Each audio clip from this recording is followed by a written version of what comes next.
प्रिय विद्यार्थियों, आज हम लोग पोषण के बारे में अध्ययन करेंगे। पोषण क्या है, पोषण के कितने तरीके हैं, पोषण के आधार पर कितने प्रकार के जीव हैं, इत्यादि के बारे में हम लोग जानकारी लेंगे।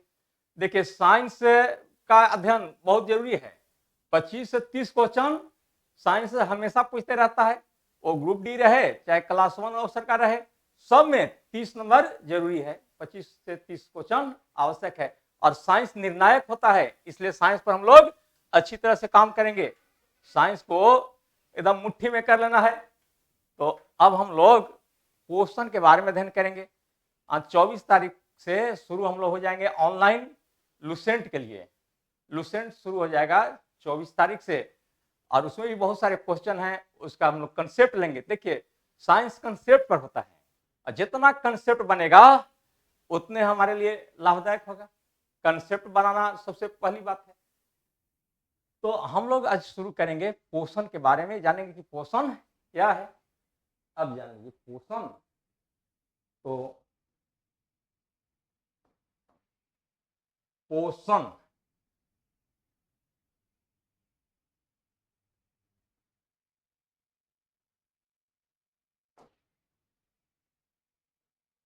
पोषण पोषण को लिखते हैं न्यूट्रिशन। न्यूट्रिशन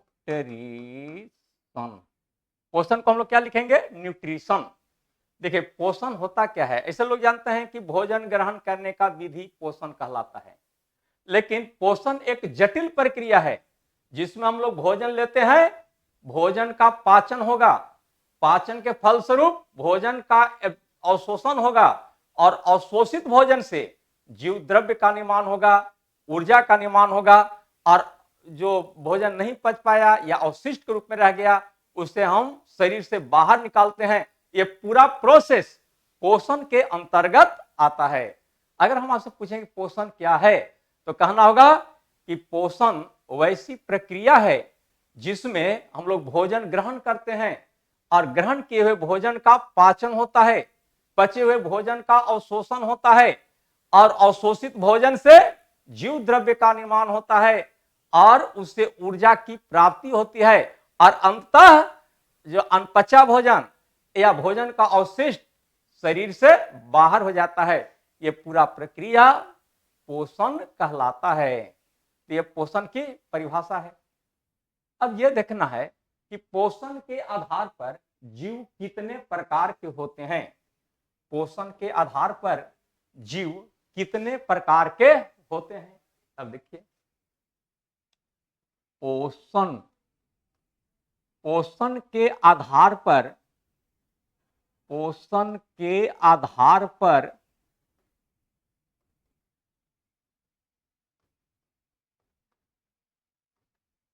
क्रमबद्ध अध्ययन करेंगे। क्रमबद्ध अध्ययन का ही तो नाम विज्ञान है ना। तो अब देखिए, पोषण के आधार पर हम लोग जीव को कितने भाग में बांटते हैं और जीव को बांटने के बाद दिखाएंगे कि पोषण के कौन कौन से तरीके हैं। तो देखिए, पोषण के आधार पर जीव को पहले हम दो पार्ट में बांट लेते हैं। एक का नाम है स्वपोषी। इसको ऑटोट्रॉप्स कहते हैं। ऑटोट्रॉप्स। स्वपोषी को क्या कहेंगे? ऑटोट्रॉप्स। और दूसरा होता है परपोषी। इसको कहते हैं हेटेरोट्रॉप्स।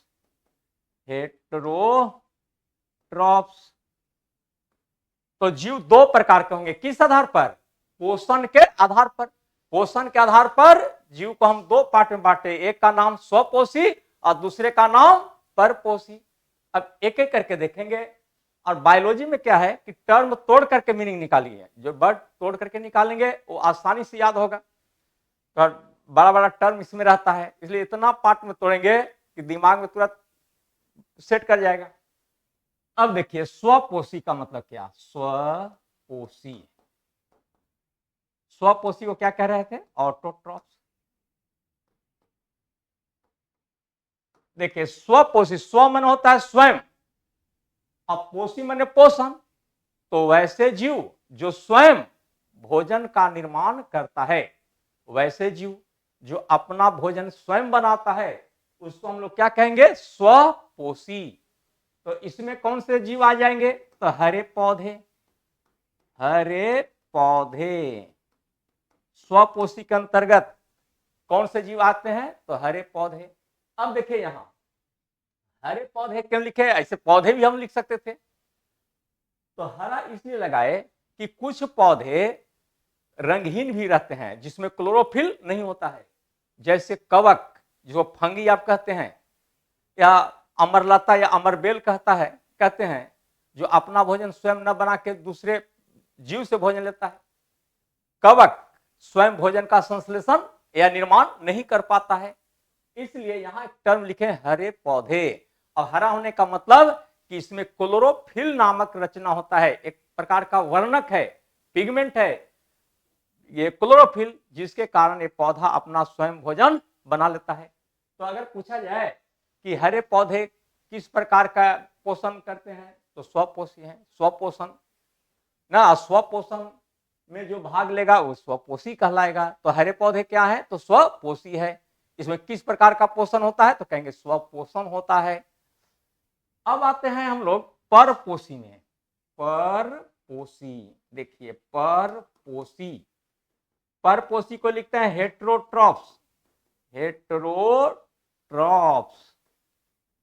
परपोषी को लिखते हैं हेटेरोट्रॉप्स। देखिए पर मन होता है दूसरा, पोषी माने पोषण, यानी दूसरे से पोषण प्राप्त करना, या इंग्लिश में हेटेरोट्रॉप्स। हेटेरो मन होता है भिन्न, भिन्न का माने दूसरा। तो वैसे जीव जो अपना भोजन स्वयं नहीं बनाए बल्कि अन्य जीवों से भोजन प्राप्त करे, उसको हम लोग क्या कहेंगे, परपोषी। फिर से कि वैसे जीव जो अपना भोजन स्वयं नहीं बनाता है बल्कि अन्य जीवों से भोजन प्राप्त करता है, तो ऐसे जीव को हम लोग क्या कहेंगे, परपोषी। जैसे मनुष्य, ये आपको जितने परजीवी हैं, फीता कृमि, गोल कृमि, ये सब किसके अंतर्गत आ जाएंगे, तो परपोषी के अंतर्गत आ जाएंगे, क्योंकि ये अपना भोजन स्वयं न बना करके किसी अन्य जीव से भोजन प्राप्त करते हैं। अब रहा कि परपोषी कितने प्रकार के होते हैं। परपोषी को भी हम लोग अलग अलग पार्ट में बांटते हैं।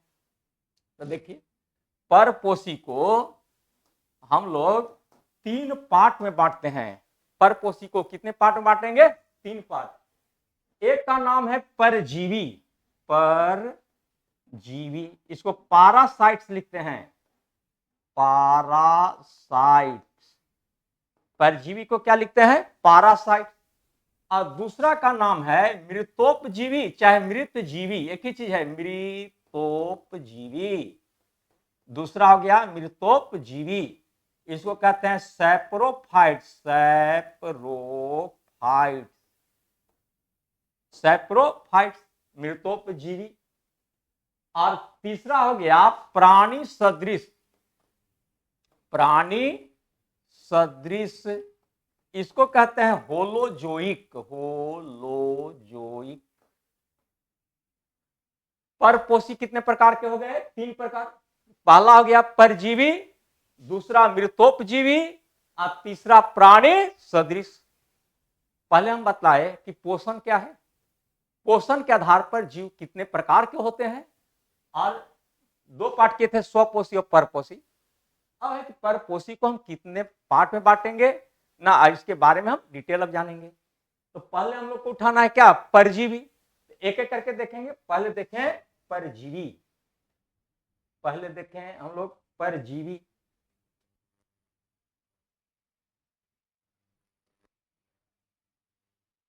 पहला परजीवी,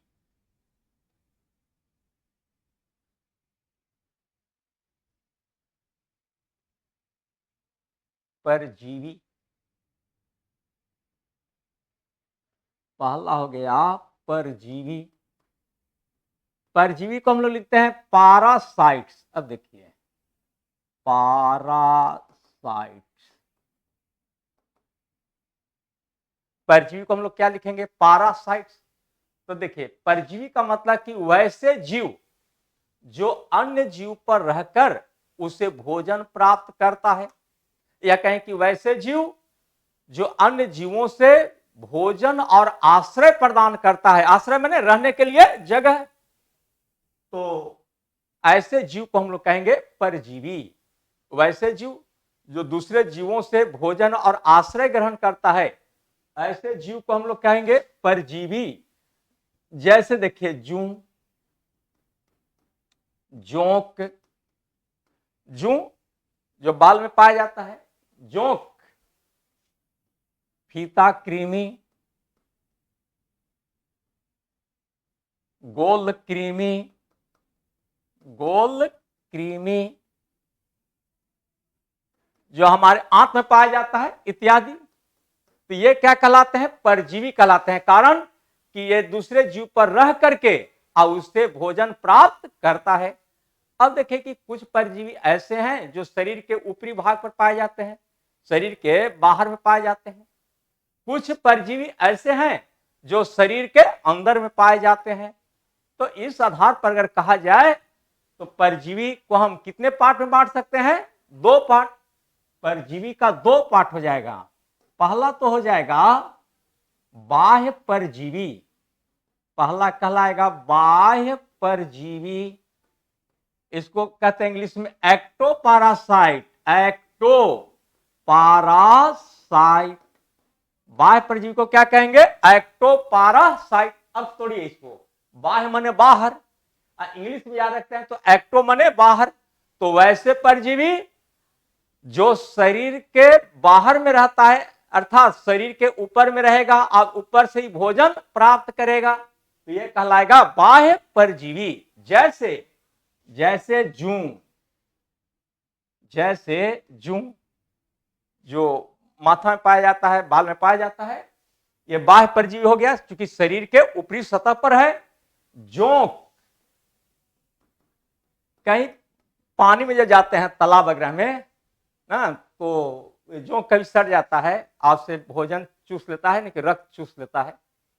एक चीज कभी पूछ देता है कि जोंक में कौन सा पदार्थ है जो रक्त चूसते समय शरीर पर गिराता है और रक्त नहीं जम पाता है। अब जैसे जोंक एक पदार्थ गिराएगा बॉडी पर जिससे रक्त नहीं जमेगा और धीरे धीरे ब्लड चूस लेता है, उस पदार्थ का नाम हीरोडीन है। कहीं पूछेगा कि जोंक में कौन सा ऐसा पदार्थ है जो रक्त चूसते समय बॉडी पर गिराता है और वहां रक्त नहीं जम पाता है, अर्थात रक्त को नहीं जमने देता है। कौन? हीरोडीन। इसको कहा जाता है एंटीकोगुलेंट पदार्थ। एंटीकोगुलेंट पदार्थ होता है जो रक्त को जमने नहीं दे। तो हम कहेंगे कि हीरोडीन क्या है? तो एंटीकोगुलेंट, एंटीकोगुलेंट पदार्थ है। एंटीकोगुलेंट मैंने क्या कहे कि जो रक्त को जमने नहीं दे। किसमें पाया जाता है? तो जोंक में पाया जाता है। तो जोंक में इसी तरह से जैसे हम लोग में एक हिपैरिन होता है, वो होता है एंटीकोगुलेंट। हमारे बॉडी में रक्त, हमारे बॉडी के रक्त में एक एंटीकोगुलेंट पदार्थ है जो रक्त को जमने नहीं देता है, वह है हिपैरिन। और जोंक में जो एंटीकोगुलेंट है उसका नाम हीरोडीन। एक चीज और जान लीजिए कि जैसे हम लोग परजीवी को रहने के लिए जगह देते हैं, जैसे जूं को रहने के लिए जगह दे दिए कि यहीं पर रहिए और यहीं से भोजन लीजिए, तो हम लोग पोषी कहलाएंगे। पोषी यानी होस्ट कहलाएंगे। तो होस्ट का मतलब क्या होता है कि वैसे जीव जो परजीवी को भोजन और आश्रय दे रहा है। आश्रय में नहीं, रहने के लिए जगह। तो वैसे जीव जो परजीवी को भोजन और आश्रय देता है उसको हम लोग कहते हैं होस्ट यानी पोषी।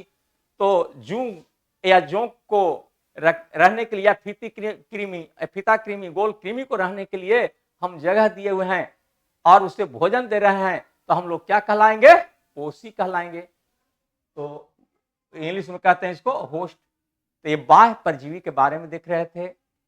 और दूसरा है अंतः परजीवी। बी में हो गया अंतः परजीवी। अंतः परजीवी को लिखता है एंडोपारासाइट, एंडोपारासाइट। अंतः परजीवी को क्या लिखते हैं? एंडोपारासाइट। एंडो माने अंदर। तो वैसे परजीवी जो शरीर के अंदर में उपस्थित रहता है उसको हम लोग कहते हैं एंडोपारासाइट। जैसे फीता कृमि, गोल कृमि, जैसे फीता कृमि, फीता कृमि इसको कहा जाता है टेप वर्म, इंग्लिश में बोलते हैं टैप वर्म।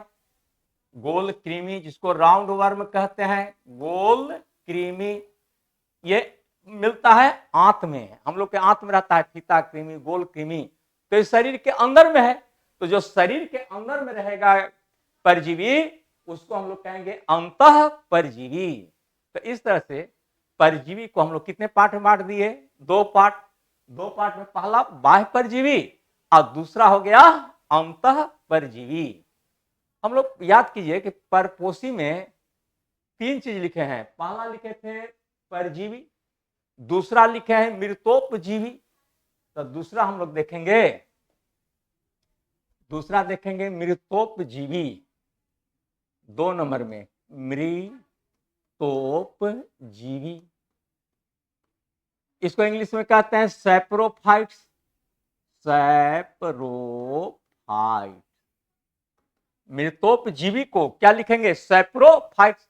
सैप्रो मना क्या? सड़ा गला पदार्थ। ऐसे मृतोपजीवी, मृत माने मरा हुआ।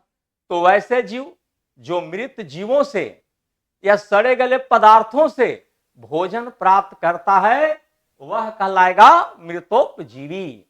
कहीं मृतोपजीवी क्या है? तो वैसे जीव जो सड़े गले पदार्थों या मृत जीवों से भोजन प्राप्त करता है वह मृतोपजीवी कहलाता है। जैसे जीवाणु, जीवाणु को बैक्टीरिया लिखते हैं, बैक्टीरिया, बैक्टीरिया। कवक, कवक को फंगी लिखते हैं। तो जीवाणु कवक क्या है? तो मृतोपजीवी है।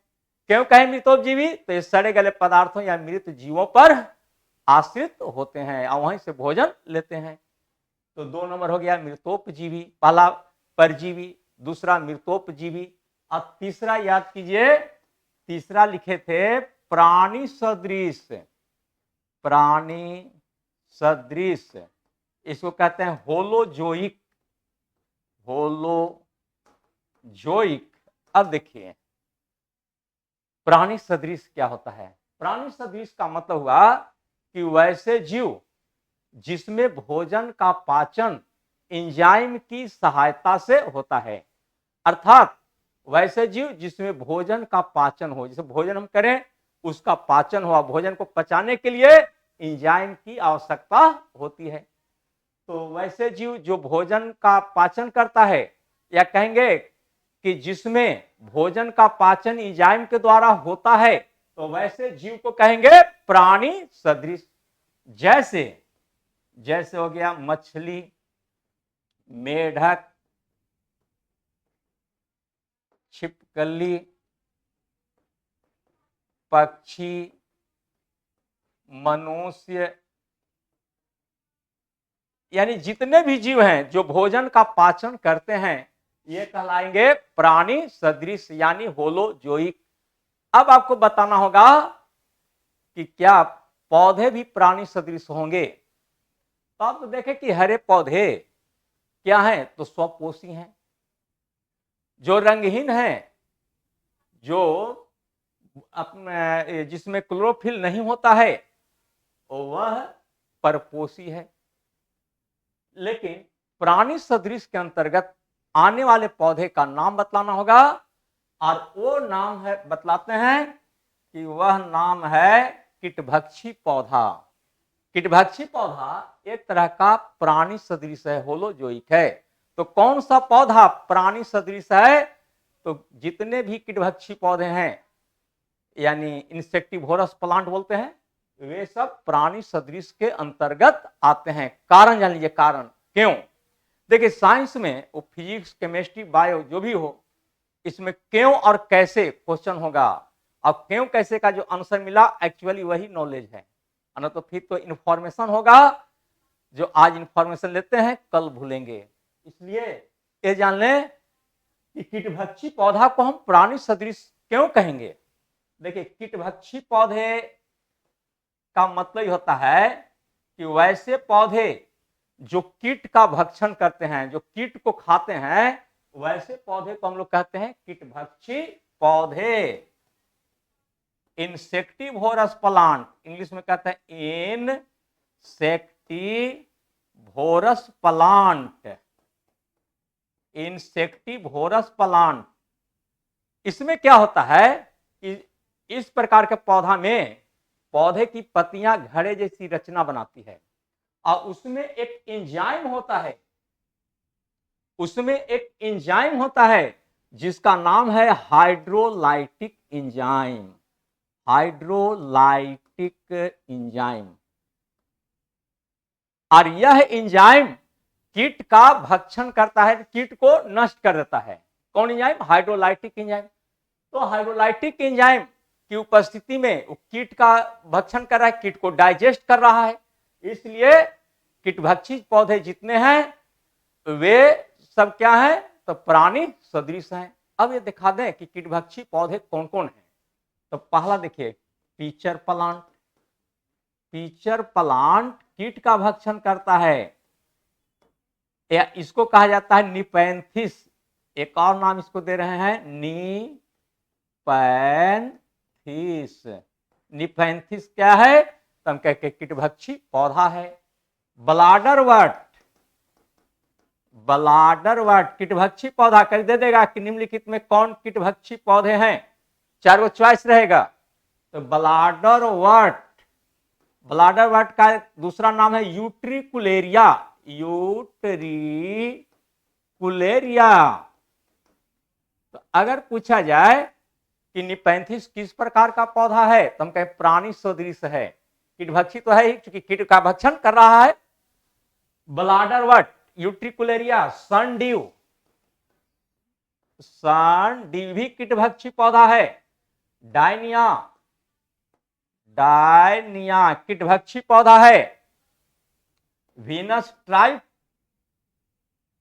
Venus trap fly, Venus, Venus trap fly, यह भी क्या है? तो कीटभक्षी पौधे हैं। ड्रोसेरा कीटभक्षी पौधे हैं। तो इस तरह से पीचर प्लांट, वीनस ट्राइफ्लैट, bladderwort, sundew, drosera, dionaea, Venus trapfly, ये कीटभक्षी पौधे के अंतर्गत आते हैं जो कि प्राणी सदृश हैं, कारण कि ये भोजन का पाचन एंजाइम की उपस्थिति में करते हैं। तो इस तरह से पोषण के आधार पर जीव को हम लोग 3 पार्ट किए थे। कौन कौन किए? परजीवी यानी पैरासाइट, मृतोपजीवी यानी सेप्रोफाइट्स, और तीसरा प्राणी सदृश जिसको कहे होलोजोइक। इतना चीज अभी हम लोग देखें। अब क्या है कि पोषण के तरीके, पोषण के कौन कौन से तरीके हैं, मतलब क्रम से हम लोग को जानना है। कभी क्रम दे देगा कि पोषण के तरीके में कौन सा क्रम सही है। तब देखिए पोषण के तरीके, पोषण के तरीके,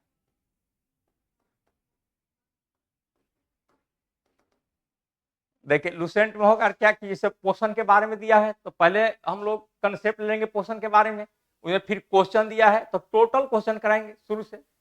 पोषण में जितना भी क्वेश्चन है वो क्वेश्चन भी देखते जाना है।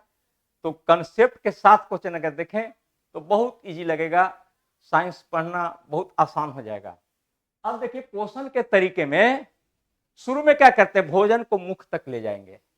तो भोजन को मुख तक ले जाना इंजेक्शन कहलाता है। तो पोषण के तरीके में सबसे पहले एक टर्म आएगा इंजेक्शन, इंजेक्शन। इसको हिंदी में कहते हैं अंतर्ग्रहण,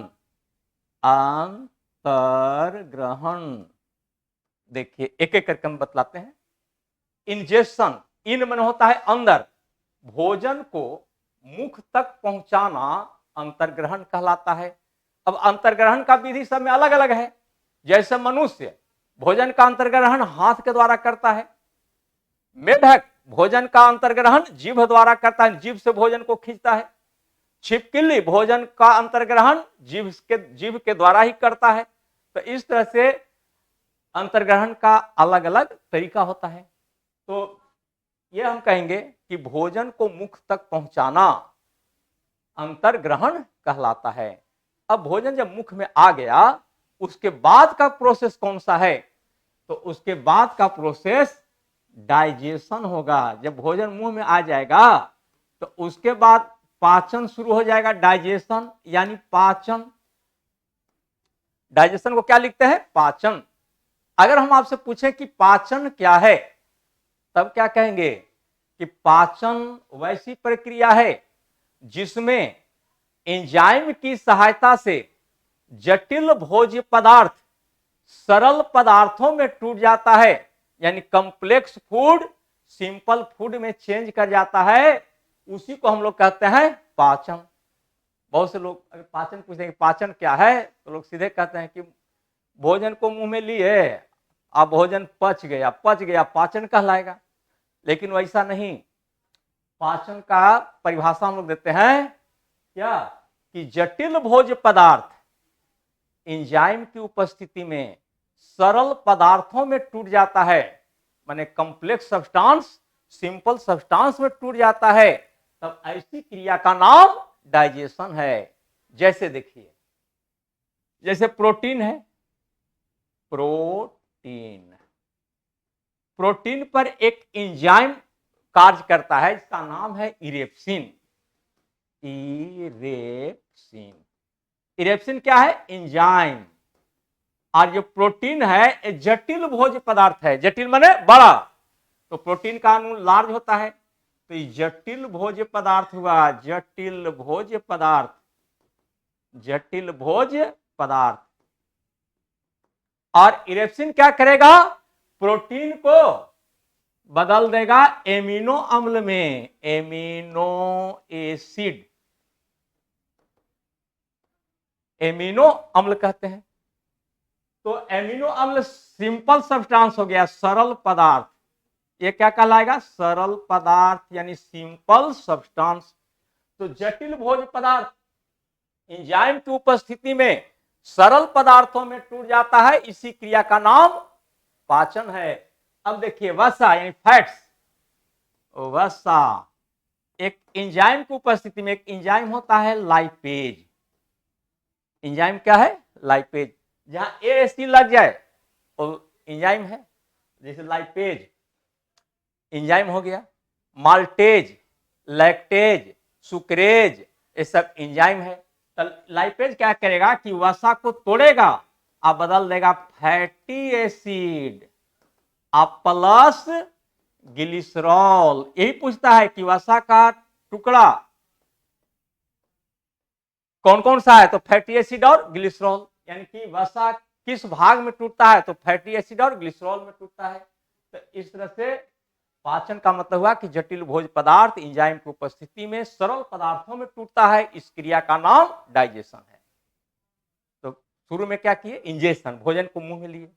उसके बाद क्या हुआ? भोजन का पाचन हुआ। पाचन के बाद तीसरा जो कंडीशन होगा वह अवशोषण का होगा, एब्जॉर्प्शन।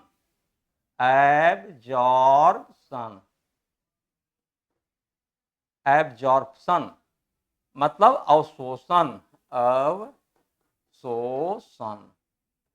अब देखिए, जैसे एमिनो एसिड हुआ, फैटी एसिड ग्लिसरॉल हुआ, या स्टार्च टूटता है ग्लूकोज में, तो ग्लूकोज हुआ, ये सिंपलेस्ट फॉर्म में है।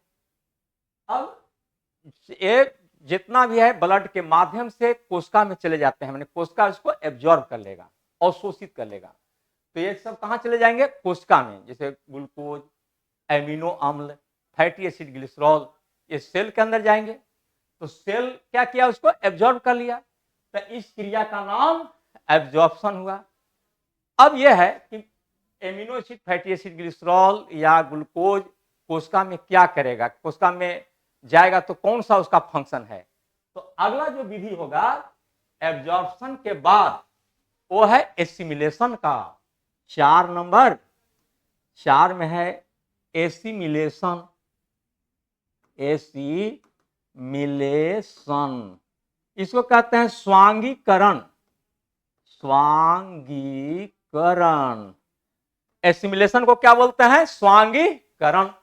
तो देखिए, जैसे glucose, amino acid, fatty acid, glycerol, जो भी सेल के अंदर गया है वह जीव द्रव्य का निर्माण करेगा। वो क्या बनाएगा? जीव द्रव्य। और सेल में जीव द्रव्य का होना आवश्यक है। अगर जीव द्रव्य न रहेगा तो सेल का निर्माण नहीं होगा, और सेल का निर्माण नहीं होगा तो जीव की हम कल्पना नहीं कर सकते हैं। इसलिए स्वांगीकरण में हम लोग क्या कहें कि इसमें जीव द्रव्य का निर्माण होगा। तो पूछता है ऐसा कि स्वांगीकरण में कौन सी क्रिया होती है? तो इसमें होता है जीव द्रव्य, इसको इंग्लिश में कहते हैं प्रोटोप्लाज्म। प्रोटोप्लाज्म, जीव द्रव्य का निर्माण, जीव द्रव्य का निर्माण। और दूसरा ऊर्जा की प्राप्ति। ऊर्जा की प्राप्ति, जैसे हम लोग लिए कार्बोहाइड्रेट, तो कार्बोहाइड्रेट क्यों लेते हैं? ऊर्जा के लिए लेते हैं। और उसी ऊर्जा से पूरा सेल के अंदर में जितना कोशिकांग है वो सब फंक्शन करता है। अगर ऊर्जा न मिले तो कोई भी अंग, कोई भी ऑर्गेनेल, अंगक फंक्शन नहीं कर पाएगा। तो शरीर को कार्य करने के लिए ऊर्जा चाहिए, और ऊर्जा भोजन टूटने के बाद आता है। तो स्वांगीकरण वैसी क्रिया है जिसमें जीव द्रव्य का निर्माण होता है और ऊर्जा की प्राप्ति होती है। ऊर्जा की प्राप्ति होती है, यही क्रिया कहलाएगा स्वांगीकरण। यहां तक क्लियर? और अब देखिए, स्वांगीकरण के बाद बहिष्करण। बहिष्करण, इसको कहते हैं इजेशन। बहिष्करण को क्या कहेंगे? इजेशन। देखिए, ई मन होता है बाहर, जैसे एग्जिट लिखते हैं, EXIT, एग्जिट माने बाहर। तो ई मन हो गया बाहर। तो भोजन का अवशिष्ट, जो भोजन बच गया अवशिष्ट के रूप में, माने पाचन के बाद, कहलाता है अवशिष्ट। अवशिष्ट। तो भोजन का अवशिष्ट या अनपचा भोजन शरीर से जब बाहर आता है तब ऐसी क्रिया को बहिष्करण कहते हैं। तो बहिष्करण कहेंगे क्या है? तो बहिष्करण वैसी क्रिया है जिसमें अपशिष्ट पदार्थ या अनपचा भोजन शरीर से बाहर आता है। तो इस प्रकार भोजन पोषण के तरीके में हम 5 चीज देखे। पहला क्या देखे? शुरू में इंजेक्शन माने अंतर्ग्रहण। उसके बाद क्या हुआ? पाचन। एवं क्रम से देखते जाएंगे। पाचन, उसके बाद अवशोषण, अवशोषण के बाद स्वांगीकरण, और उसके बाद बहिष्करण। ये पोषण के 5 विधि हैं। यहां तक क्लियर हो गया? और अब देखिए कि पोषण में या कहिए भोजन के कितने अवयव हैं। भोजन के कितने अवयव हैं? भोजन को हम कितने पार्ट में बांटते हैं? देखिए, भोजन के अवयव में कार्बोहाइड्रेट, प्रोटीन, वसा, विटामिन, खनिज लवण, जल, और एक है रुक्षांश जिसको रफेज कहते हैं। ये 7 पार्ट में हम लोग बांटेंगे। अब प्रत्येक में दिखाएं कि कार्बोहाइड्रेट का निर्माण कैसे होता है, कार्बोहाइड्रेट में क्या क्या रहता है, किस स्रोत से प्राप्त करेंगे, इससे क्या लाभ है। उसी तरह से प्रोटीन के बारे में, प्रत्येक पार्ट के बारे में जानेंगे। विटामिन कितने प्रकार के होते हैं, क्या फंक्शन है, इसके कमी से क्या होगा, इस सारी बात हम लोग डिटेल करेंगे। और उसके बाद फिर हम लोग क्वेश्चन देखेंगे। इस तरह से हम लोग एक क्रमबद्ध स्टडी करते रहेंगे और फिर अगले क्लास में मिलेंगे। धन्यवाद।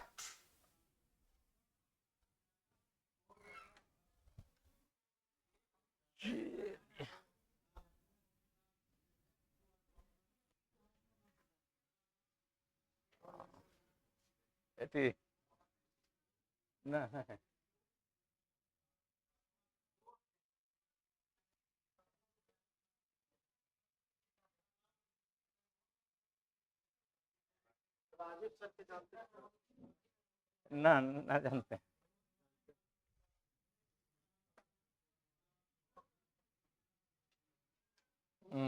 हो गया, चलते हैं क्लास 3।